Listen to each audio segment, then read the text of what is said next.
Okay, here we go. Another time. I'm going to keep doing this until I get it right.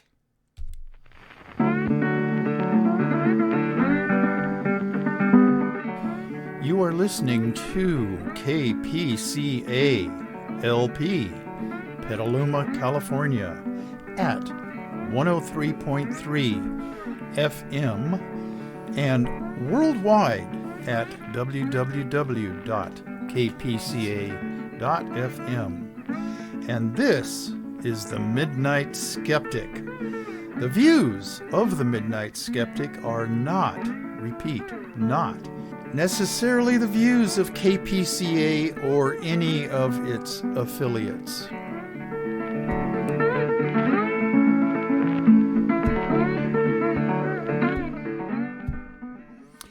Okay, this is show number 31 of the Midnight Skeptic, of this new regime where I'm also doing it on YouTube.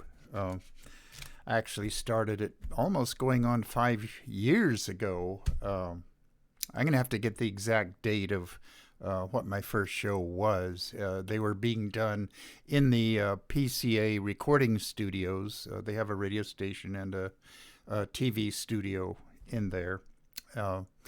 So I've been doing it from my tutoring office in my house for a long time, way before the COVID crap came along and disrupted our normal lives. This is, what is today? It's the 10th. No, it's the 11th. Wednesday of August, and I'm recording this now, and it'll be up on YouTube later on tonight, I hope, if they've gotten their act together and not delayed the download like they did last time.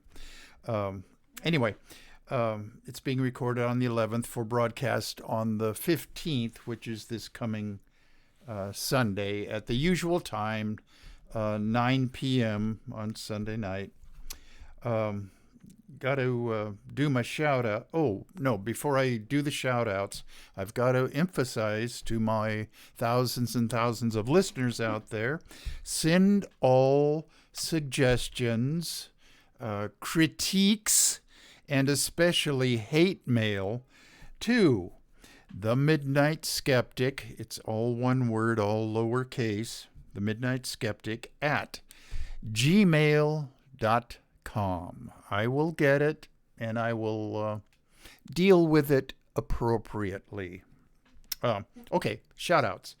The East Coast people, Geraldine Goldfinger, and on Long Island, and hope you're keeping yourself safe. It should be okay. And whoop-de-doo that Governor Cuomo has resigned, that oily creep. Not quite as oily a creep as the orange bloat bag sociopath, but a creep nonetheless. Even though he's a Democrat, I'm glad he's gone. We should weed people like him out of the party. Anyway, okay. And Herr Dr. David Rubin down in the Raleigh-Durham, North Carolina area. Nelson and Alice Lydell down in Florida, and a newly arrived person from Petaluma here in Florida, Amelia. And man, Amelia, if you're listening to this, and I hope you do, take care of yourself and just wear your mask. I know you've been vaccinated. She's living in the St. Augustine area now, and Florida is having a bad time of it now as far as COVID-19 goes. So just take care of yourself, please. I want to see you back here again sooner than later. Okay. That's the East Coast people, the Arizona people, my brother Brandon, and his daughter Andrea, my niece.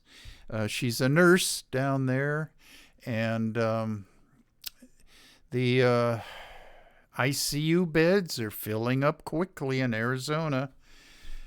Funny how that goes. All the states with Republican governors and state houses and legislators are having the worst time of it.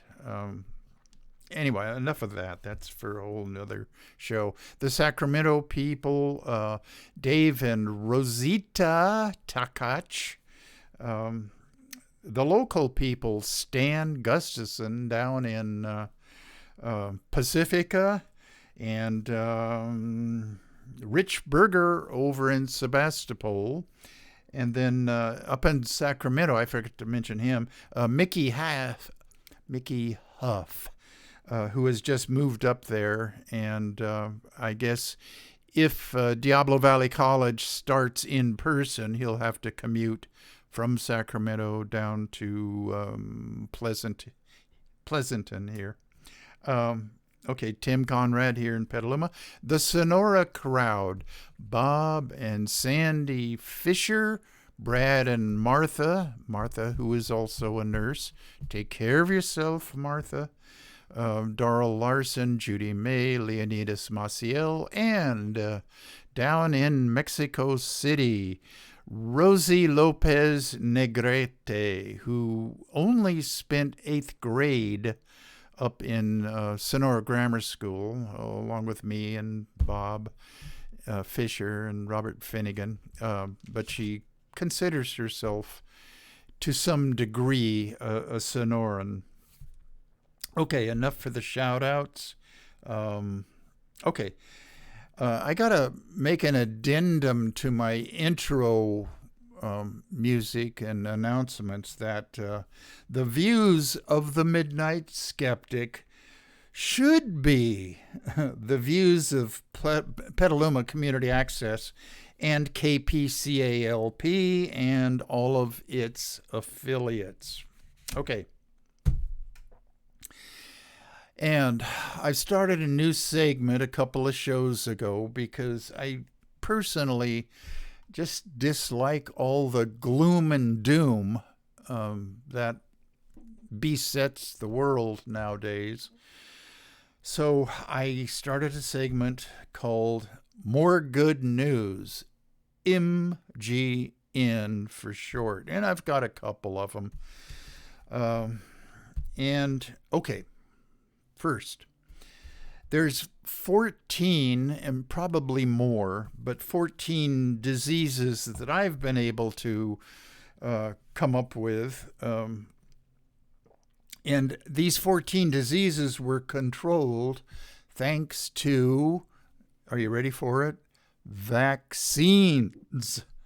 Okay, and I'm going to name them: polio, tetanus, measles, mumps, influenza.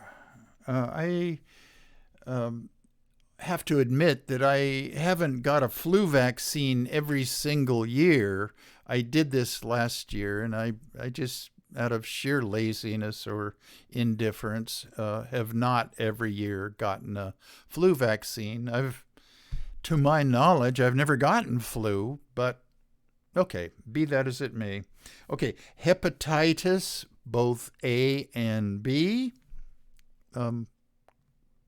prevented by vaccines.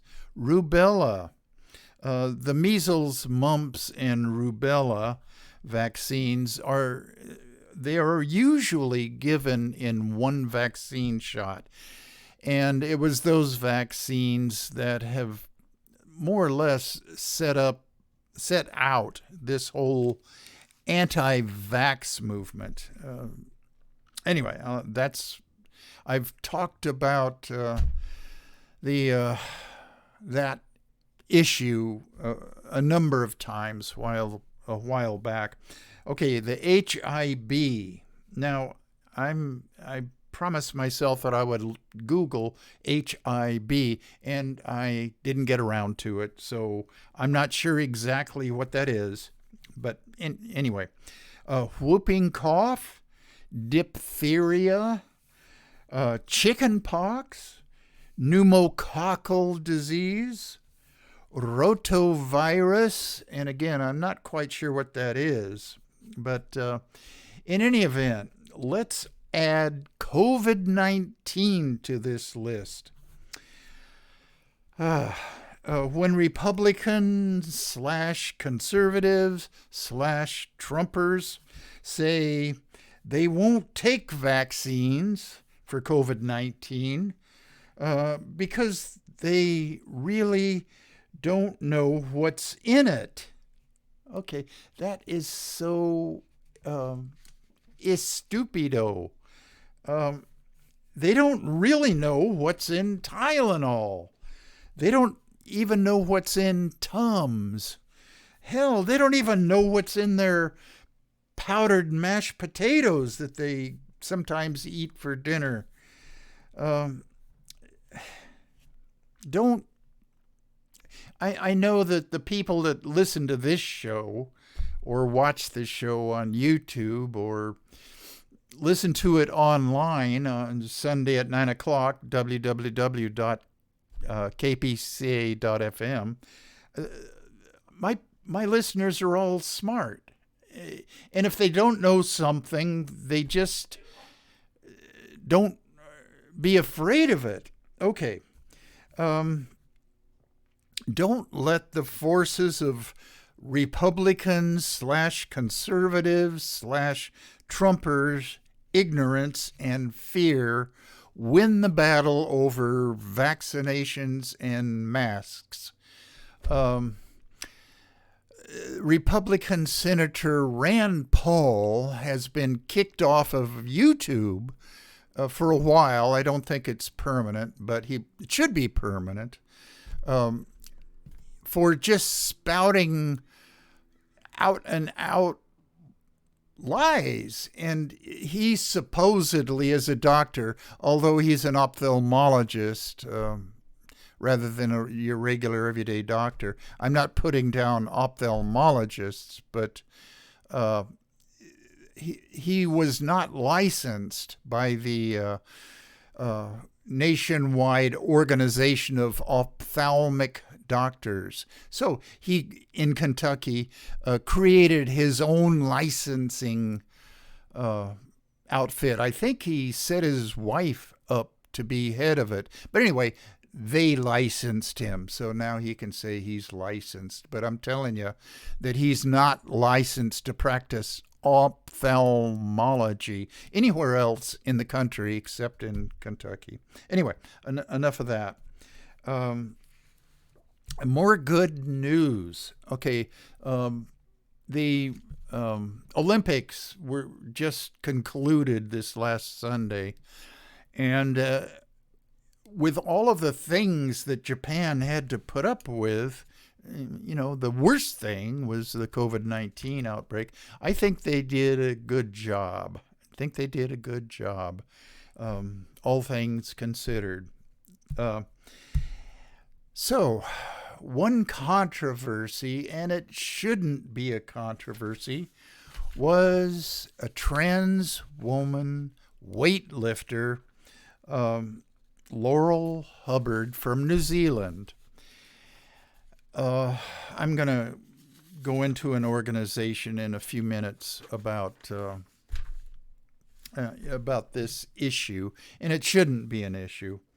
Hubbard has found herself in the center of a deeply polarizing debate over gender, inclusivity, and fairness in sports. Okay, and I kind of feel sorry for her for being the center of this controversy. She's a very shy person and doesn't like to be singled out for interviews with the sporting press, although she was. Okay. She has, she didn't do very well in the weightlifting competition. I think she was heavyweight. Before she transitioned, She was a weightlifter in New Zealand, and then relatively late in her life, I think she's 42 or 43 now, she let go of weightlifting for a while and then resumed the sport after she transitioned. Okay, well, is she allowed to compete with other girls? Well, if she were a lot younger, and I mean a lot younger, there might have been more questions raised about it, but she just kind of flamed out, and New Zealand did not win any medals of any kind in the weightlifting competition for women. However, I want to congratulate the Philippines.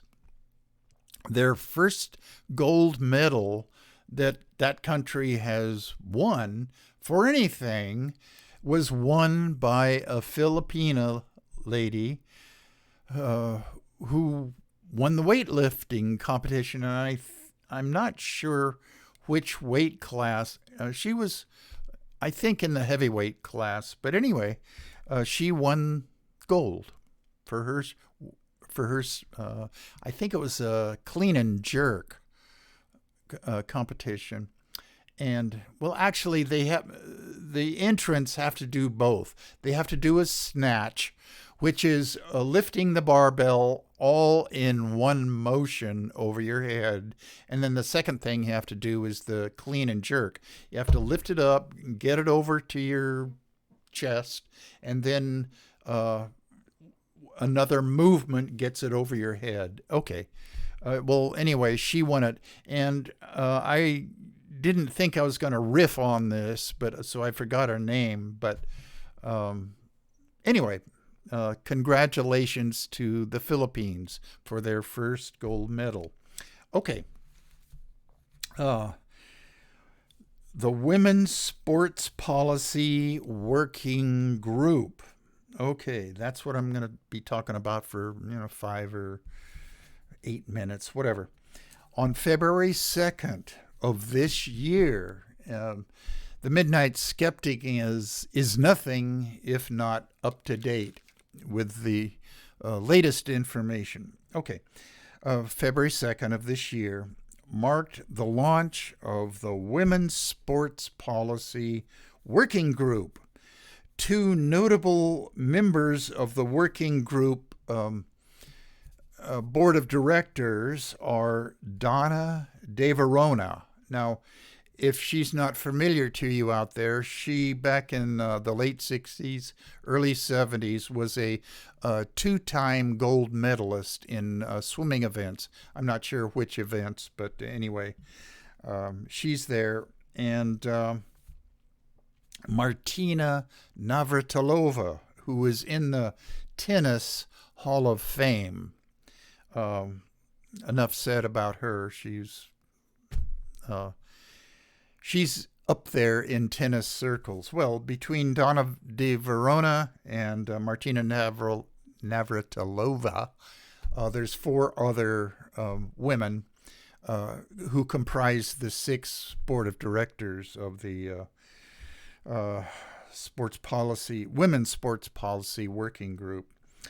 The group was formed largely in response to President Biden's executive order, and I had forgotten that he had propounded this executive order on January 20th, the day that he was inaugurated into the presidency to take the place of the orange sociopathic bloat bag who was our previous guy.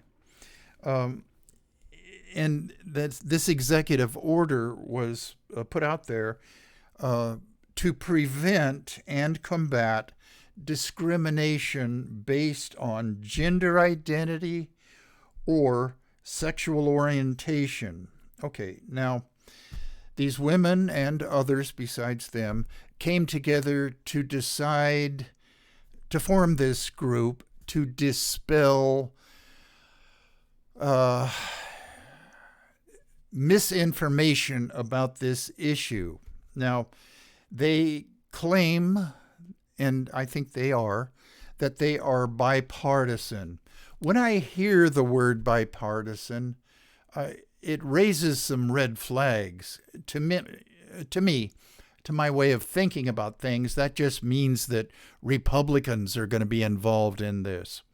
Well, there are, believe it or not, some reasonable Republicans out there. And as I've said before, I am still a registered Republican, largely out of just sheer laziness for not changing and not being able to find a Democratic Socialist Party locally. Okay, enough of that. As I've talked many times on this show before, in Republican-controlled states, both governor and the state legislators, there have been a lot of bills introduced essentially outlawing transgender people. Not literally outlawing them, but bills that would prohibit trans kids from participating in sports. Or even some of these bills go so far as to prohibit medical interventions of any kind to provide gender health and gender identity health, meaning usually, what's the word?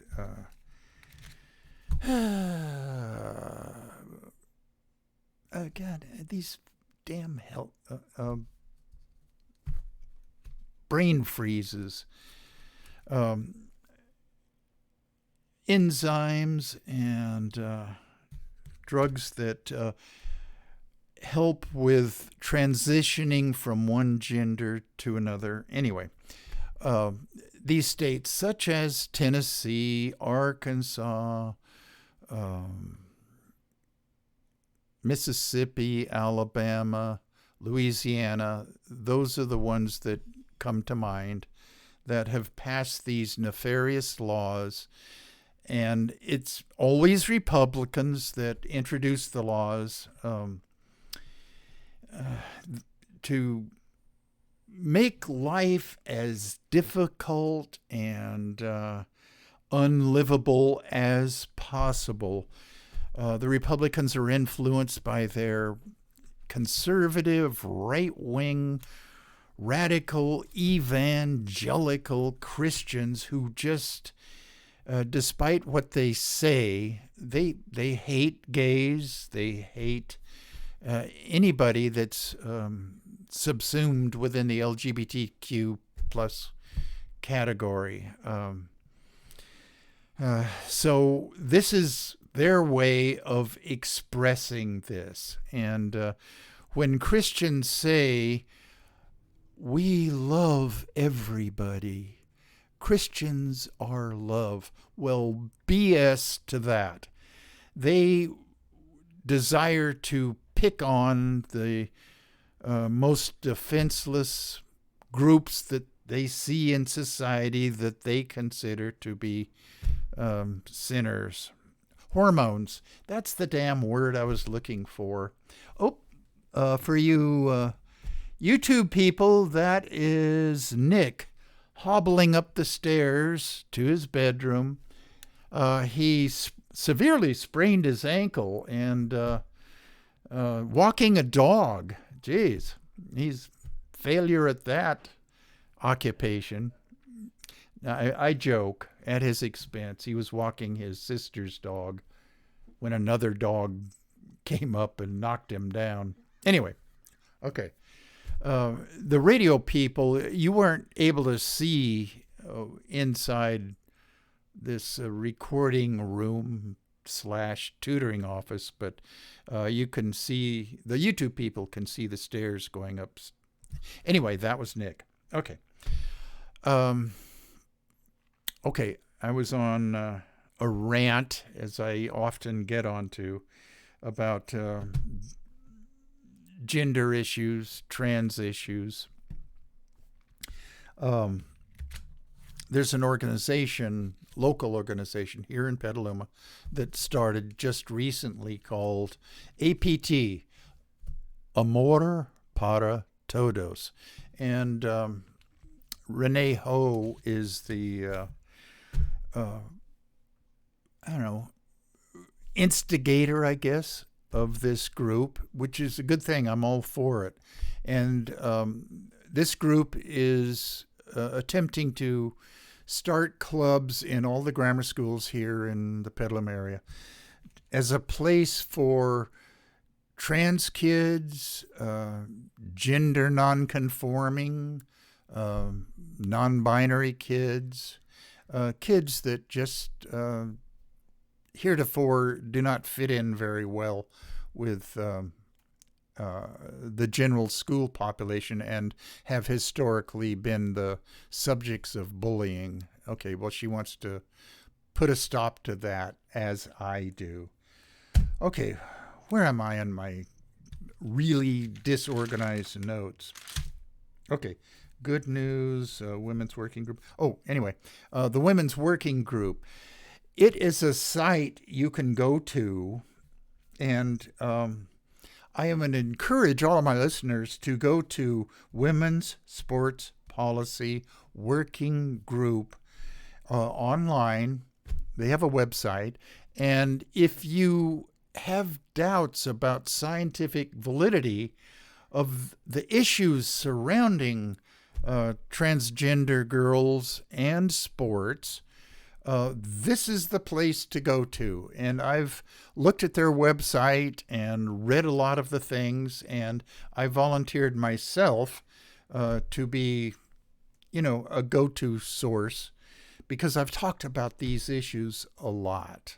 I mean, way back in, I think 2014 is when I did my first program that dealt with some of these issues. And I strongly urge my listeners out there to read the book, The End of Gender, by Dr. Deborah Soh, S-O-H.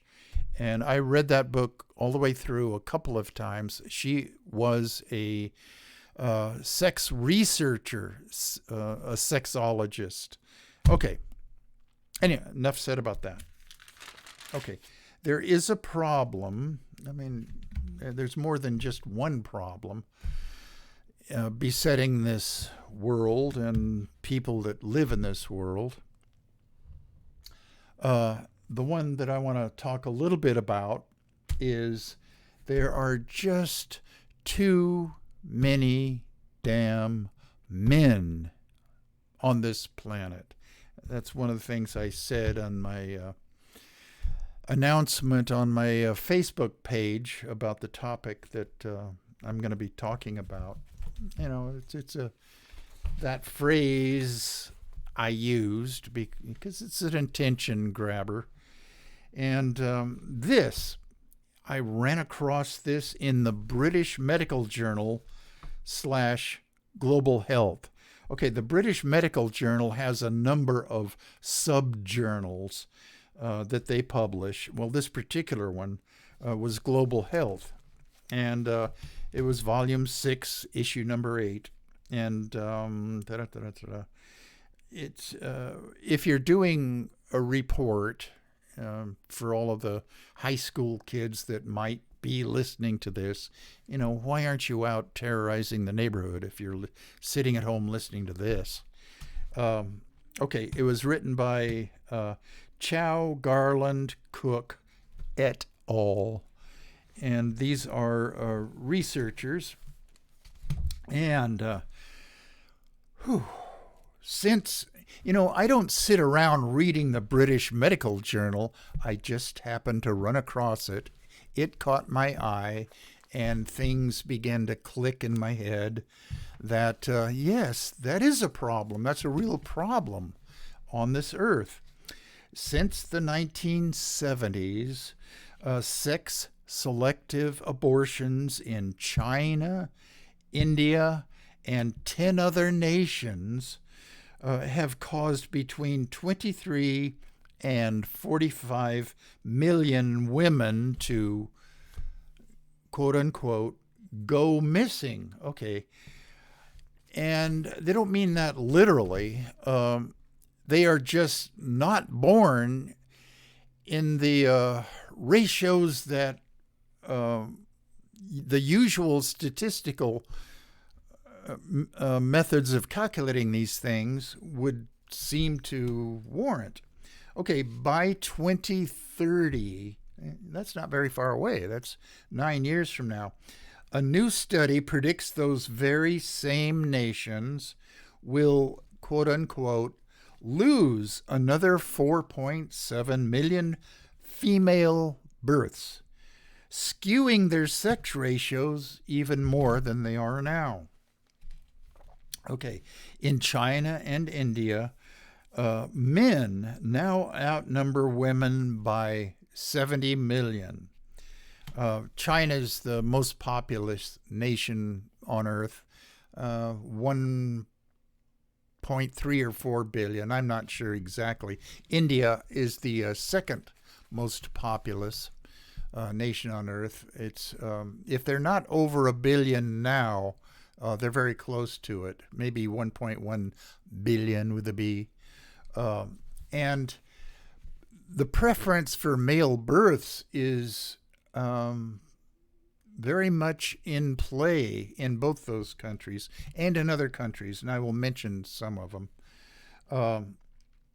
In China and India, where, okay, men outnumber women by 70 million. I'm not sure of the breakdown of that. They say, this article said 70 million for the both countries. Okay, a marriage squeeze, quote unquote, has already led to a worrying uptick in, and they say this, loneliness. Okay, as well as a rise in violence. Well, unfortunately, I have to admit this, more males, more violence, more war, more ego-driven untoward happenings on the planet. Okay. Okay, these are also things. Female trafficking and prostitution, all problems that are caused by this male-female imbalance. If other countries with a preference for sons over daughters, like, okay, for instance, Nigeria, Pakistan, Egypt, Albania, Armenia, Azerbaijan. I wouldn't have thought that Armenia would be a country like that, but apparently they are. If they don't begin to redress their sex ratios, we could lose another 21 million women over by 2100, the year 2100. Which I guess, if you think about it, is not all that far off. Okay, researchers have blamed not only sex-based abortion, but also female infanticide and poor female health. That's a big thing in this sort of thing. If a woman in these countries that I mentioned know that they're going to give a birth to a girl, little girl, if they know that in advance, they tend to receive health care that is not quite up to the standards of women who are going to give birth to sons. Now, if they know they're going to give birth to a daughter, they must have had what's the wand that, another brain freeze, damn it. um, something cardiogram. No, that's heart. Anyway, if they know they're going to give birth to a daughter, they tend to get less health care. Okay, and also poverty is a big problem with getting adequate health care, and all of this contributes to this worldwide problem. Okay, now I've talked about the problem. Wait a minute. Okay, I'm not done addressing the problem. This here is the article that I printed out, that I ran across, and I'm just going to highlight a few things from it. What I was just reading was my own notes, such as they are. Countries with a skewed sex ratio at birth. Okay, now that's very key to remember. Sex ratio at birth. The ratio is fairly low, and that does not even account for the selective sex abortions that take place in China and India and the other countries that I mentioned. Countries with skewed sex ratio at birth set to, quote unquote, lose another 4.7 million girls by 2030. That's what caught my eye. But the loss could reach 22 million by 2100 if countries at risk of boosting ratio included in projections. And then I mentioned the countries. Okay.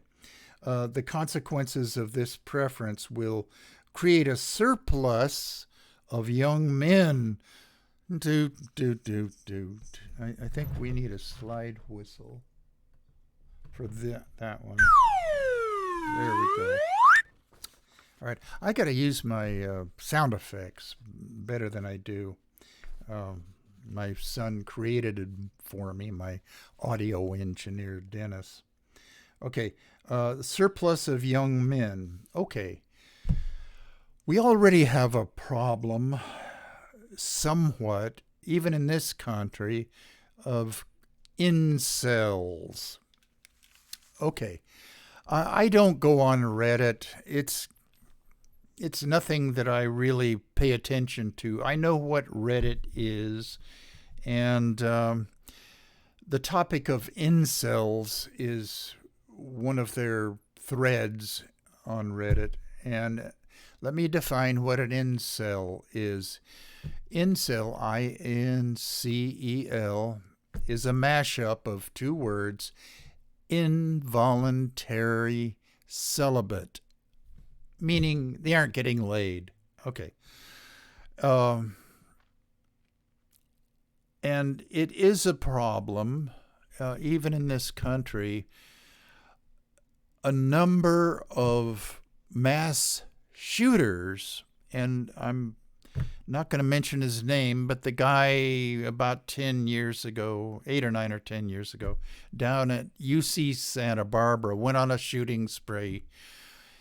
And he tried to shoot women exclusively, and because none of them would go out with him, I'm not sure exactly what his dating situation is, but he also promulgated a manifesto online giving his reasons for him hating women and going on this shooting spree. He's just a far-out example.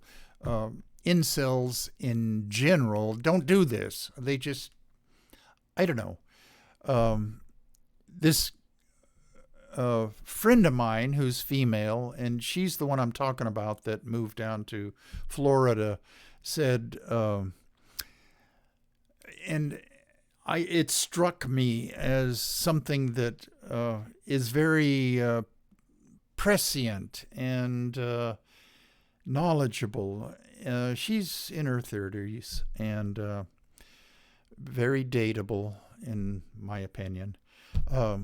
She said, guys have got to, 1, lower your standards, and 2, up your game. Okay, well, that's the advice.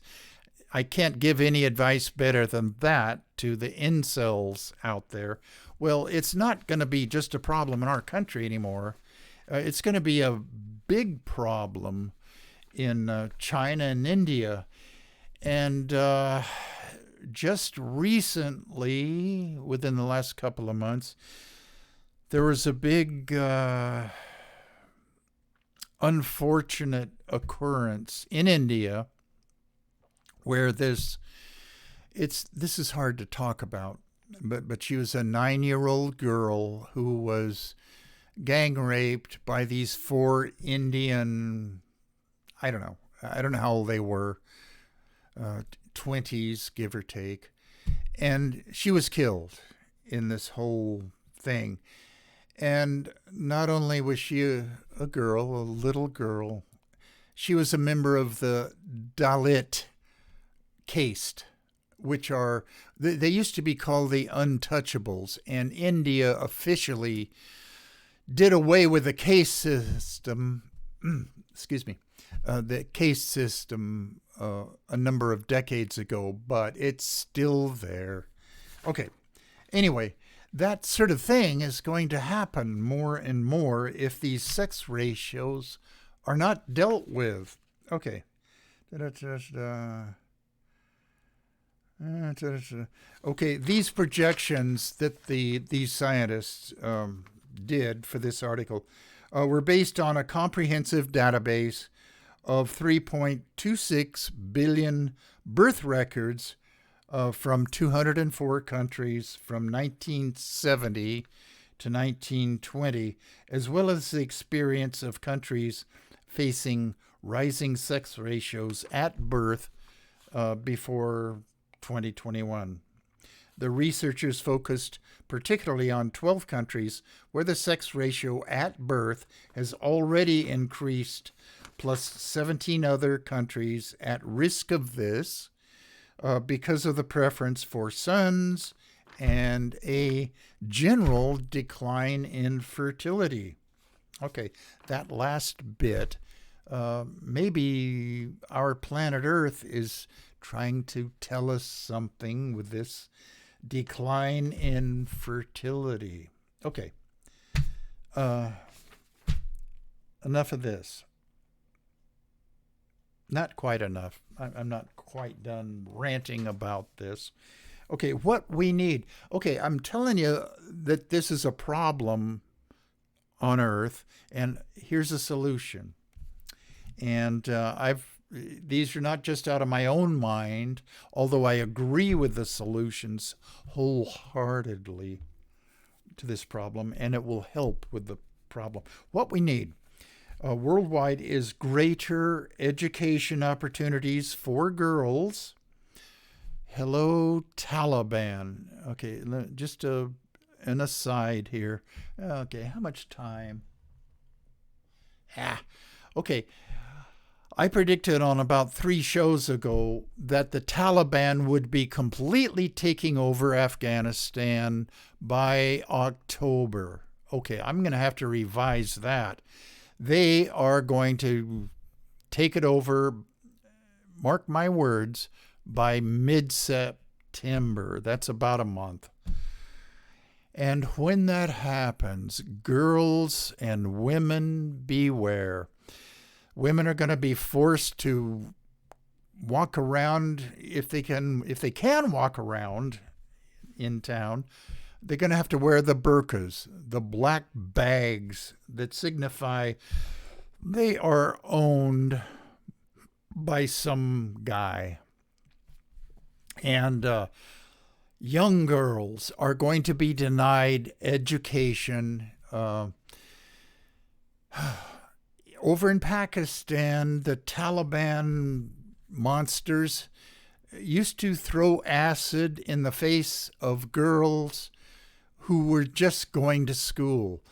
Malala Yousafzai, who is Pakistani, was shot by Taliban supporters. They shot her on her school bus. Okay, well, Fortunately, she's moved on from that. Okay. Educational opportunities for girls and employment opportunities for women at upper levels of management, not just low wage jobs, but upper levels of management. Hello, Japan. They have a long way to go to promote equality in the upper ranks of upper management of corporations. We need to free women and girls from all forms of religious oppression. I've said on, I think, the last show or maybe the show before, that my opinion of religion is that they are all misogynistic and have been, in the whole scope of history, detrimental to humanity, not beneficial to humanity. And religion in general. Okay.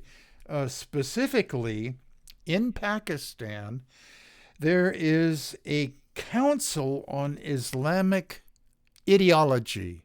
These are a group of religious elders or priests or whatever they call themselves, mullahs, imams, okay, who constitute a group of about 20 guys who decide on laws in Pakistan. They decide whether they are compatible with the Islamic religion, with Sharia law. Okay. And one of their more recent pronouncements is it's okay for husbands to lightly, and this is in quotes, this is what they said, lightly beat their wives for denying him his sexual favors or not talking to him with the proper amount of deference, or not following his pronouncements. It's okay for husbands to lightly beat their wives. Okay. Okay, that's the purpose of the Council on Islamic Ideology. And other Islamic countries might have some version of this. I don't know. But it's there in Pakistan. It's part of the government.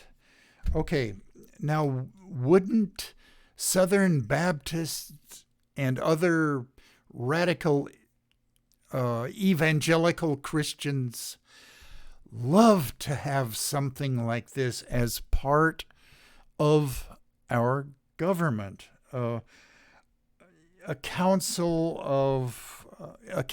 on Christianic ideology. Boy, would they love to dictate Christian ideology to the whole country. They would if they could. Okay. Anyway, more education, more opportunities for business and job advancement. That would go a long ways to redressing this imbalance of men and women in the world that we live in. Okay, enough of that. All right. I talked about on the last couple of shows on the horrible treatment in this country and in Canada of Indigenous peoples, specifically their kids, sent to these boarding schools, and the running of these boarding schools were given over to mainly the Catholic Church. Oh, God. And other Christian denominations as well, but mainly the Catholic Church. And these schools were cesspools of priestly abuse, sexual abuse, and physical abuse, and ideological abuse. Okay. These echoes in the earphones are not helping me. Not that anything could help me, but anyway. But it's got me off onto inquiring about indigenous peoples all around the world. I know that Aboriginal peoples in Australia were hunted down by the early white settlers. And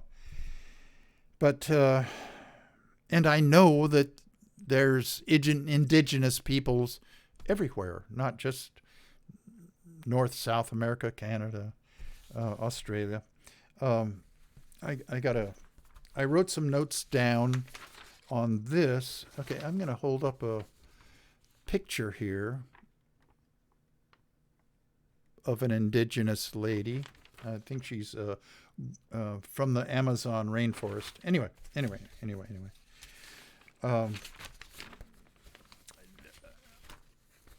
Okay, there's a number of words.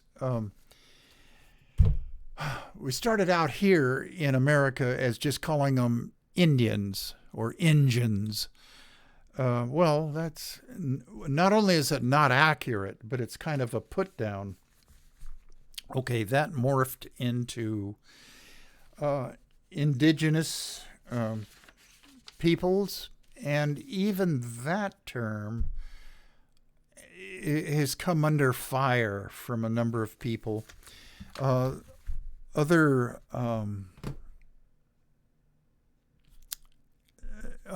sociologists and archaeologists and people who study indigenous peoples have come up with the term autochthonous as a term for peoples who were living here before some colonizing group came in and kicked them out or wiped them out or whatever. That's kind of an awkward term, and I've never heard it until I started looking into this thing. Especially in Canada, the Native Americans, which also is a term that is not accurate at all. I mean, they were here before the Americas were called Americans. Okay. First Nations. Okay, that seems to be a term that will stick and will be widely used. Indigenous peoples is not a bad term to use. It's just that it's been put on them by outsiders. It's not a term that they chose for themselves. Jeez, I gotta speed up here. Anyway, on August 9th, 1982, the first meeting of the United Nations Working Group on Indigenous Populations, the WGIP, the group accepted a preliminary definition came up with by Jose R. Martinez Cobo. It's a hyphenated last name. He was a specialist on discrimination against indigenous populations. Okay, so we just had a celebration of International World of the Indigenous Peoples on the 9th. That was Monday. Well, today's Wednesday, so it was 2 days ago. The Midnight Skeptic is nothing if not up to date. The word indigenous was first used officially by the United Nations in 2002 in its political declarations of the World Summit on Sustainable Development.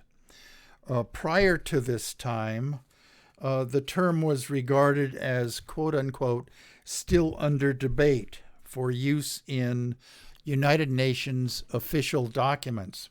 Okay. As a reference to a group of people, the term indigenous came into use by Europeans who used it first to differentiate the indigenous peoples of America from enslaved Africans. it may have first been used in this context by Sir Thomas Browne in 1646 here in America, as we were beginning to get colonized by the French and the British and the Dutch.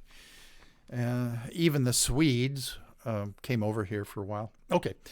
I just want to run down a quick list of indigenous peoples who you might not know in these countries that have indigenous peoples. In Finland, there's an area called Lapland, Lapland, where the Sami people live. And they aren't just in Finland. They are hunters, fishers, gatherers, and reindeer herders. They're in the northern regions of Sweden, extreme north, and then the extreme north of Norway. And then they over on the Kola Peninsula in Russia. Google that if you're curious about that. Okay, the Ainu, A-I-N-U, in Japan, up on Hokkaido Island. They are sometimes derogatorily referred to as the hairy Ainu, as Japanese people typically don't have a lot of hair on their bodies. Okay. Aborigines in Australia, I found out that there was the number of individual little tribes of Aborigines in Australia, number almost 500. Wow, that's a lot. And they each have their own separate languages or dialects and customs and blah, blah, blah. But when the whites, meaning Englishmen, came to Australia, they were making an attempt to wipe out the Aborigines in Australia. They were hunted down like, oh boy, I'm going to have to, okay. The Maori in New Zealand, the Amis, A-M-I-S, in Taiwan. As a matter of fact, the Prime Minister of Taiwan, who's just elected, she issued an official apology to the Amis people for their bad treatment by Han Chinese who fled mainland China during the Communist Nationalist Civil War. Okay. Assyrians, I've known a number of Assyrian ladies, or that's back when I was going to college, and they're a community of people that now live in Fresno and Turlock and Tulare here in California. I never thought of them as an indigenous population, but they are in northern Iraq, northern Iran, and in the Caucasus region of Russia. Okay, the Quechua in Peru, the Inuit in Arctic regions of Canada, the Nama. Okay, now I talked about this 2 shows ago. The Nama, and I'm forgetting the other tribe in the country of what is now Namibia. It used to be called German West Africa. And I'm sorry out there, but I'm going to have to cut this off now. And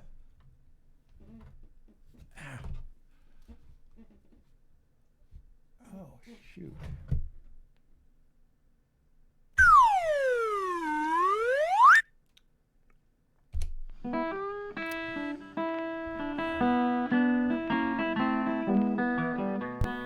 You have been listening to The Midnight Skeptic on KPCA LP, Petaluma, California.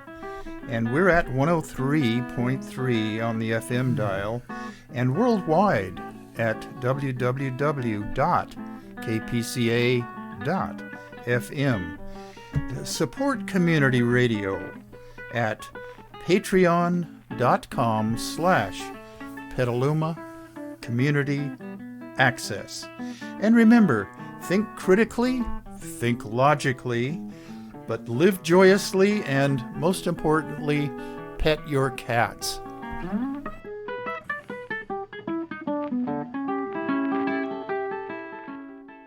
Okay, out there, I'll be back on the radio version and online version 2 Sundays from now with a fresh show.